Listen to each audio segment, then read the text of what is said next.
Hello বন্ধুরা, আজকে আবারও একটা নতুন ভিডিও নিয়ে চলে এসেছি। তো আশা করছি সবাই খুব ভালো রয়েছো আর আমরাও বেশ ভালো রয়েছি। আর আশা করছি আজকের ভিডিওটি তোমাদের বেশ ভালো লাগবে। তো আজকে একটু অন্য রকমের ভ্লগ তোমাদের সাথে শেয়ার করব। এই রান্নাঘরটা একটু নতুন করে গোছানোর ইচ্ছে রয়েছে। তো চলো, যতটুকুনি আমি করব সেটা তোমাদের সাথে শেয়ার করব। আর তার আগে একটু ব্রেকফাস্টের ব্যবস্থা করা হচ্ছে। ব্রেকফাস্ট বলতে সেরকম কিছুই না, জাস্ট একটু পাস্তা বানাবো। ছেলে তো স্কুল চলে গেছে, তো ও আর কি ফিরে এসে একটু পাস্তা খাবে, আর আমরা এখন খাবো। এখন বাজে ওই সকাল 7:30 মতো। তো আজকের ভিডিওটা এখন থেকেই শুরু করছি। ব্রেকফাস্ট কমপ্লিট, আর একবার পেট ভরে খাবার খেয়ে নিলে আর এখন কোনো চিন্তা করতে হবে না। তবে না, মাঝে রান্না রয়েছে, কারণ ও যাবে আর কি অফিসে। তো ঠিক আছে, অসুবিধে নেই, জাস্ট আজকে একটু হালকার মধ্যে রান্না করব। কারণ কোনো কাজ করতে গেলে আমাদেরকে একটা দিক একটু অফ রাখতে হবে। তো চলো রান্নাঘরটা একটু গুছিয়ে নিয়ে, আর এটা হচ্ছে নতুন মিক্সের, যেটা আর কি নেওয়া হয়েছিল রিসেন্টলি, তো সেটাই যেটা গ্যাসের র্যাকটা। তো এটা আর কি অনেকেরই পছন্দ হয়েছে। যাই হোক, এই ওপরের পাতটা আর কি অ্যালুমিনিয়ামের, তো এটা জল পেলেও কিন্তু নষ্ট হবে না, তার জন্যই বেসিনের পাশে রাখা হয়েছে। আর ভেতরে গোটায় চক টেনে দিয়েছি, কারণ প্রচণ্ড পিঁপড়ে, তো না জানি কোথার থেকে পিঁপড়ে চলে আসবে। আর কাঠ যেহেতু, নতুন কাঠে দেখবে পিঁপড়ে হয়, তো তার জন্য আগের থেকে প্রিকশন নিয়ে নিয়েছি। তো এইদিকে আমি এখানে ননস্টিকের জিনিসগুলো সমস্ত রাখবো, আর নিচের পোর্শনটাতে আমি সমস্ত স্টিলের জিনিসপত্রগুলো রাখলাম। বেশ সুন্দর দেখতে লাগছে জায়গাটা, মনে হচ্ছে নতুন নতুন আর কি। কৌটো বাটাগুলো অনেক দিন থেকেই তেলচিট পড়ে গেছিলো, তাই জিনিসগুলো সমস্ত আমি বাটির মধ্যে ঢেলে তারপর এগুলো এখন একটুখানি ধুয়ে নেব। তাছাড়া তো আর অন্য কোনো ব্যবস্থা নেই, আর যতই ভাবি না সব কিছু শেষ হওয়ার পরে ধোবো, তখন আবার ঠিক সেই জিনিসটাই প্রয়োজন হয়ে যায়। তাই এইভাবে মাঝে মাঝে ডিপ ক্লিনিং করে নেওয়া ভীষণ জরুরি। তো প্রথমে আমি বেশ কিছুটা ডিটারজেন্ট দিয়ে দিয়েছি, আর তারপরে জল দিয়ে আমি বেশ কিছুটা ভিনিগার দিয়ে মোটামুটি আধা ঘন্টার জন্য এটা ভিজিয়ে দেব। আর ততক্ষণে আমার বেশ কিছু কাজকর্ম রয়েছে, যেগুলো আর কি চলো সেরে নিই। তো এই যে র্যাকটা, এটাকে আমি এখন সুন্দর করে ধুয়ে নিচ্ছি। ওই যে জলটা ভিজিয়েছি সেই জলটা দিয়েই ধুয়ে নিচ্ছি। তো এটাকেও একটু যদি ভিজিয়ে রাখা যেত তাহলে বেশ কিন্তু পরিষ্কার হয়ে যেত। তবে যেহেতু স্টিল, তাই তেলচিট বসলেও কিন্তু সহজেই ক্লিন হয়ে যায়। তবে কাঁচের জিনিস, বিশেষ করে যে ঢাকনাগুলো থাকে, সেগুলোতে কিন্তু তেলচিট সহজেই যেতে চায় না, তাই এক্ষেত্রে ভিনিগার কিন্তু অনেকটাই কাজে আসে। তারপরে কৌটোগুলো ধুয়ে নিয়ে এখন জল ঝরতে দিয়ে চলে এসেছি রান্নাঘরে।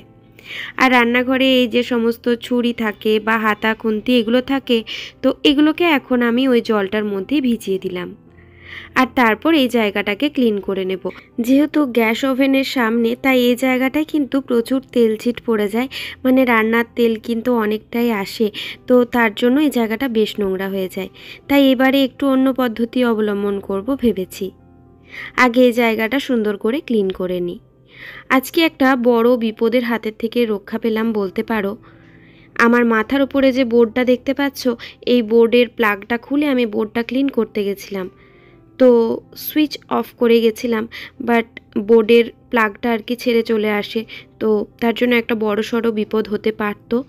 যাই হোক, তোমাদের ভালোবাসায় আর কি রক্ষা পেয়ে গেছি। তো এই যে দেখো, জায়গাটা পরিষ্কার করে সুন্দর করে মুছে নিয়ে আমি এখন এখানে কিন্তু স্টিকার চিটিয়ে দিলাম। আর এই স্টিকারটা বেসিক্যালি কিন্তু রান্নাঘরের জন্যই, তো তার জন্য এটা জল পেলেও কিন্তু সহজে নষ্ট হবে না, এটা ওয়াটারপ্রুফ। আর তারপর সাইড স্টিকার হিসাবে আমি এটা ইউজ করছি। তো আমার কাছে না অনেকগুলো স্টিকার রয়েছে, তো ভাবলাম যে চলো রান্নাঘরটাকে একটু ডেকোরেশন করা যাক সুন্দর করে, না হয়। আর এই যে ছোট্ট স্টিকারটা, এটা কিন্তু মেনলি বেসিনে দেওয়ার জন্য, তো অনেকটাই পরিমাণে কম ছিল। যাই হোক, এখানে ইউজ করে দিলাম, আবারও নিয়ে এসে বেসিনটাকে তখন দেব। আর বেসিনে এটা দিলে কিন্তু আঠাটা বেশিক্ষণ থাকবে না, তো আমার গোটাটা কভার আপ হলো না, যতটা হলো ততটাই আর কি করলাম।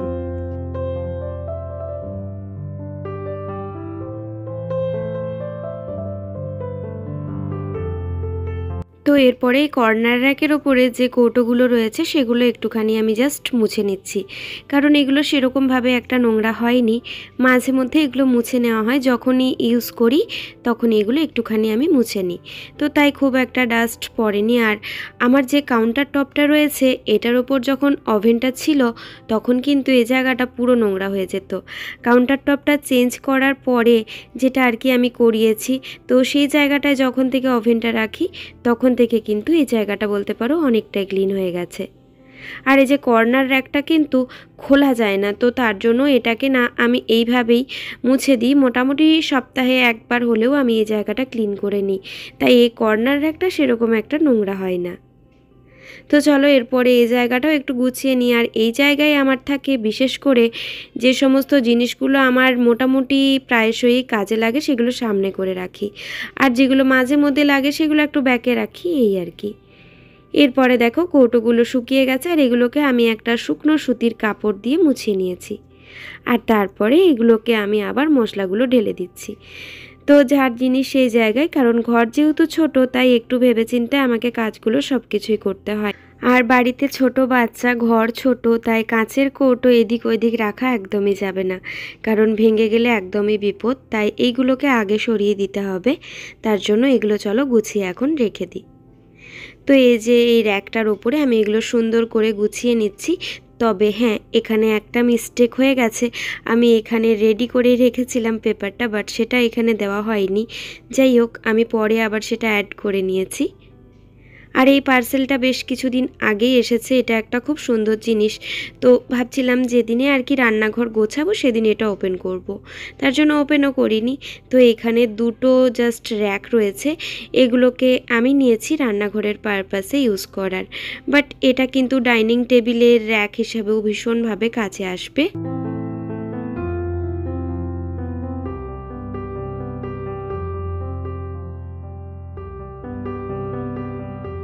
তো এর লিঙ্কটা অবশ্যই ডেসক্রিপশনে আমি দিয়ে দেব, তোমরা চাইলে নিয়ে নিতেই পারো। এটাতে আমি অয়েলটা রাখবো। তো অয়েলটা এখানে থাকলে অয়েলটা নিচে পড়বে না, তো এটা সহজেই ধুয়ে নেওয়া যাবে। আর নুনটাও রেখে দিলাম এখানে। আর আরও একটা যেটা রয়েছে সেটাতে নাইফটা রেখেছি, কিন্তু নাইফটা না আমার ট্রের মধ্যেই বেশ ভালো থাকছে। তো আরও একটা আমি রেখে দিয়েছি, অন্য পারপাসে ইউজ করব। আর যখন ইউজ করব তখন তোমাদের সাথে শেয়ার করব। তবে এটা কি বলো তো, ডাইনিং টেবিলে একসাথে সল্ট, পেপার, তারপরে বিভিন্ন রকমের সস জাতীয় এগুলো সব রাখা যাবে, আর চাইলে সহজে হাতের কাছে পেয়ে যাবে। তো এই পারপাসেও কিন্তু এটা ইউজ করা যেতে পারে। এরপরে আমি চলে এলাম গ্যাস ওভেনে। আর এখন আমরা বেশিরভাগই কিন্তু সবাই গ্লাস ওভেন ইউজ করি। গ্লাস ওভেন ইউজ করার ক্ষেত্রে যত্নটা কিন্তু ভীষণভাবে করা জরুরি, কারণ গ্লাসের ওপরে কখনোই বেকিং পাউডার, বেকিং সোডা এগুলো ইউজ করা যাবে না। তাই একটু কলিন দিয়ে যদি এটা পরিষ্কার করে নেওয়া যায় তাহলে কিন্তু বেশ ভালো থাকবে। এরপর বেসিন ক্লিনিং। আমাদের তো রান্নাঘরের সিঙ্কটা সাধারণত অ্যালুমিনিয়ামেরই হয়ে থাকে। তো তার জন্য এটাকে পরিষ্কার করার জন্য আমি প্রথমেই দিলাম ভিম জেল, তারপরে বেশ কিছুটা খাবার সোডা, ওপর থেকে ভিনিগার দিয়ে মিনিট 10 জন্য ভিজিয়ে দিলাম।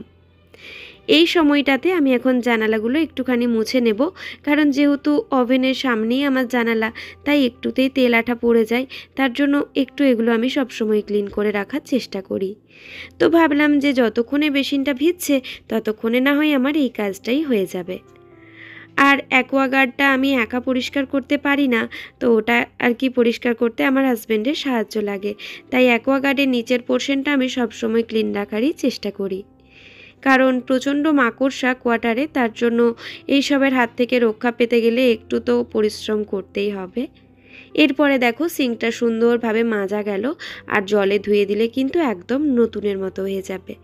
তো যারাই আর কি এরকম সিঙ্ক ইউজ করো তারা অবশ্যই কিন্তু এই ট্রিক্সটা ব্যবহার করতে পারো। তো একদম ঝা চকচকে পুরো নতুনের মতো হয়ে গেছে, যদিও এটা 20 বছরের বেসিন, তো তার উপরেও আর কি নতুন হয়ে গেছে।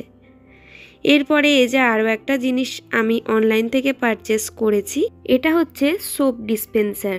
তো ভীম লিকুইড দিয়ে আমরা বাসন ধুয়ে থাকি, আর যখন ডিরেক্ট আমরা লিকুইডটাকে ইউজ করতে চাই তখন কিন্তু অনেকটা পরিমাণে ওয়েস্টেজ হয়ে যায়। তো এরকম যদি আমরা একটা ইউজ করি তাহলে কিন্তু সেই হারে ওয়েস্টেজ হবে না। আর দামটা একটা বিশাল কিছু না।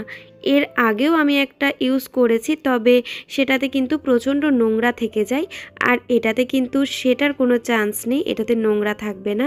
তো দেখো এই যে পরিমাণ মতো আমি লিকুইড আর জল দিয়ে দিয়েছি। তারপরে এখানে আমি এটা ইউজ করে এটা রাখার জায়গা জাস্ট এখানে রেখে দিতে পারবো। তো এটা আমার বেশ ভালো লেগেছে, আর আমার কিন্তু অনেকটাই কাজে আসবে। আর এখানে আমার চাকি বেলুন এগুলো থাকে, তো সেটাকে আমি একটা নতুন ধরনের কাপড় দিয়ে সুন্দর কভার আপ করে দিলাম। তাতে করে সেটাও ঢাকা থেকে গেল। প্রতিদিন আমাকে কিন্তু আর ধুতে হবে না, আর জায়গাটা দেখতেও ভালো লাগছে। এরপরে এই যে র্যাকটা, এটা আমি রান্নাঘরে করেছি, আর তার উপরে টোস্টারটা চাপিয়ে দিলাম। তাহলে আমার একটুখানি হলেও জায়গাটা সেভ হলো, আর দেখতেও বেশ ভালো লাগছে। সাথে আমি বোর্ডটাকেও সামনে পেয়ে যাব টোস্টারটা যখন তখন ইউজ করার জন্য। তো এই র্যাকটা আমি নিয়েছিলাম মেনলি বাসন রাখার জন্যেই, তারপরে এটা ইউজ হতো ছেলের জামা কাপড় রাখার পারপাসে। তো যাই হোক, এটাকে আমি যেই পারপাসে কিনেছি সেই পারপাসে ইউজ করব, কারণ তোমরা দেখেছো আগের ভিডিওতে যে একটা নতুন আলমারি এসেছে যেটাতে ছেলের জামা কাপড় রাখছি। তাই এটাকে সুন্দর সাবান দিয়ে ধুয়ে নিলাম, আর যেহেতু এটা ধোয়া যায় তাই এটা ইউজ করাটা অনেকটাই ভালো আর কি। এরপরে সেটা একটু জল ঝরতে দিয়ে এসে আমি মিক্সিটা একটু মুছে নিচ্ছি। যদিও বা প্রত্যেক দিনই মশলা বাটার পরে আমি একটু একটু করে মুছে রাখি, তাহলে সেই নোংরাটা পড়ে না। আর এখানে যেহেতু প্রচণ্ড পরিমাণে পিঁপড়ের উপদ্রব, তাই মশলা হোক বা যাই হোক না কেন সেখানে কিন্তু প্রচণ্ড পরিমাণে পিঁপড়ে লেগে যায়। তোমরা কি জানো, মানে শুকনো লঙ্কা রাখলে তাতেও কিন্তু পিঁপড়ে ধরে যাচ্ছে, নিম পাতা রাখলে তাতেও পিঁপড়ে ধরে যাচ্ছে। তো তার জন্য সবসময় সাবধানতা অবলম্বন করার চেষ্টা করি। এখানে ইন্ডাকশানটাও একটুখানি কলিন দিয়ে মুছে নিয়ে তারপর সেটাকে একটা সুন্দর ঢাকা দিয়ে দিলাম, দেখতেও বেশ ভালো লাগছে। দেখবে রান্নাঘরটা মাঝে মধ্যে একটু সাজালে, অন্যরকম একটু গোছালে আমাদের কাজের এনার্জি কিন্তু ডাবল হয়ে যায়। তো আগে যেহেতু আমার একটা আলমারির মতো ছিল, সেখানে এগুলো রাখা খুবই সহজ ছিল। তবে এরপরে আমি এটা দোকান থেকে পারচেস করে নিয়ে আসলাম। জাস্ট একটু আগেই নিয়ে আসলাম, দেখলাম যে থালাগুলো ধরছে না, তাই এখন সন্ধেবেলা এখন এই জায়গাটা একটু গুছিয়ে নিচ্ছি। সব জিনিসও ধরে গেল, আর দেখতেও বেশ ভালো লাগছে জায়গাটা। এরপর নতুন কয়েকটা বোতল আনা হয়েছিল, সেগুলোকে আমি খাবার সোডা দিয়ে দুপুরবেলায় ভিজিয়ে দিয়েছিলাম। এখন রাত্রিবেলায় এগুলো আমি সুন্দর মেজে নিচ্ছি, মানে ধুয়ে নিচ্ছি। আর বাইরেটা কিন্তু আমি এরকম সোপ দিয়েই আর কি মেজে নিয়েছিলাম। আর খাবার সোডা দিলে কি সুবিধে হয়, সাবানের যে গন্ধ সেটা বেরোয় না, আর খাবার সোডা দিলে কিন্তু বোতল দারুণ পরিষ্কার হয়। বিশেষ করে বাচ্চাদের বোতলে তো অবশ্যই খাবার সোডা দিয়ে পরিষ্কার করাই উচিত। তো এরপর নতুন বোতলে আমি জল ভরে এখন ফ্রিজে রেখে দেব। আমি জাস্ট ধুতে আর কি সময় হয়ে উঠছিল না। তো তারপরে মিক্সেপটায় চলে এসেছি, আর মিক্সেপটাতে এক একবার করে দেখেও নিই যে কী কী জিনিস রয়েছে, আর সাথে করে জায়গাটা গোছানোও হয়ে যায়। তো এই যে নিচে আমি এখন টিস্যু পেতে দিলাম, তাহলে কিন্তু বেশ নোংরাটা কম হবে। আর এটা কিছুদিন আগেই তো এসেছে, তার জন্য এটা আর কি আগে দেওয়া হয়নি। তো এই যে এই জারগুলো আমি স্টাইল বাজার থেকে নিয়েছিলাম। তো এগুলোতে আমি কলাই রেখেছি। আমি ভীষণ কলাই খেতে ভালোবাসি, তাই কলাইয়ের প্রতি একটা ভালোবাসা আলাদাই কাজ করে। তো এখানে মটর ডাল আর সাথে গোটা মুগটা এই আর কি রিসেন্ট নিয়ে আসা হয়েছে। তো এই গ্রীষ্মকালে খাওয়াটা বেশ ভালো বলেই আর কি ভাবলাম চলো কাছেই রাখি, তাহলে আর কি মনে থাকবে রাত্রেবেলায় ভেজাতে।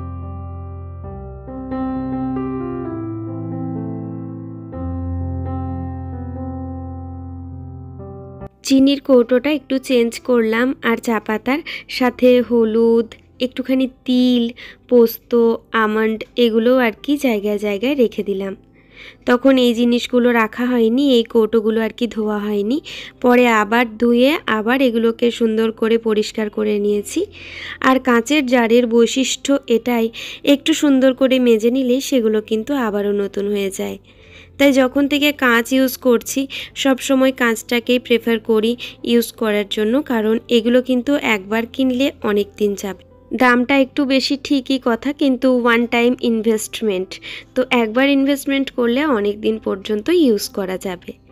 এখানে চিনি আর চা পাতা রেখে মাঝখানে জায়গাটা একটা সুন্দর ফুলদানি দিয়ে সাজিয়ে নিলাম। দেখবে রান্নাঘরে একটু সবুজের ছোঁয়া থাকলে দেখতে ভালো লাগে, তাতে আর্টিফিশিয়াল হোক বা অরিজিনাল হোক। অরিজিনালটা রান্নাঘরে মেনটেন করা একটু টাফের ব্যাপার, বিশেষ করে আমার মতো রান্নাঘর। এখানে কিন্তু চিমনি নেই, তো তার জন্য বেশ আগুনের যে আঁচ সেটা কিন্তু পুরো রান্নাঘরেই থাকে। তাই এখানে আমি কোনো অরিজিনাল গাছ আর কি রাখি না, সব সময় আর্টিফিশিয়াল ফ্লাওয়ার দিয়ে সাজিয়ে রাখার চেষ্টা করি। আর এই ফুলটা নিয়ে এসেছি এই জায়গায় দেওয়ার জন্য। এরপরে চলো তোমাদেরকে রান্নাঘরটা একটু ঘুরিয়ে দেখাই, কত সুন্দর দেখতে লাগছে, একদম নতুন রূপ। কে বলবে যে এইরকম নোংরা রান্নাঘর ছিল আর কি। তো তোমাদের কেমন লাগলো অবশ্যই জানাবে কমেন্টে, আমার বেশ ভালো লাগবে।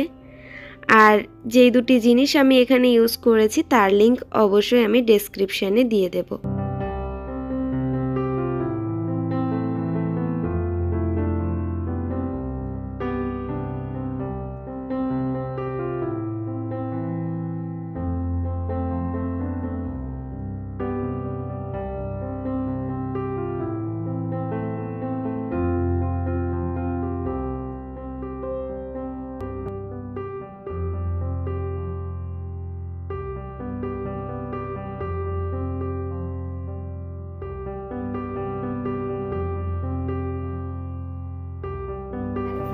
আজকে একটা অন্য রকমের ভিডিও তোমাদের সাথে শেয়ার করলাম, আর সাথে আমার রান্নাঘরটাকে একদম নতুন করে নিয়েছি। তো দেখতেই পাচ্ছ, আসলে এটা হচ্ছে 20 বছরের পুরনো রান্নাঘর, তো সেটাকে নতুন করাটা বুঝতেই পারছো একটু চাপের ব্যাপার। তো যাই হোক, নিজের মতো করে একটু সাজিয়ে নিলাম, আর রান্নাঘর সাজানো থাকলে বেশ ভালো লাগে দেখতে। আজকের ভিডিওটা কেমন লাগলো অবশ্যই জানিও। যদি ভিডিওটা একটু ভালো লেগে থাকে তবে অবশ্যই লাইক, কমেন্ট, শেয়ার আর সাবস্ক্রাইব করে দিও আমার চ্যানেলটাকে। তো দেখা হচ্ছে তোমাদের সাথে পরবর্তী ভিডিওতে। আর আজকের মতো এখানেই, tata, bye bye, good night.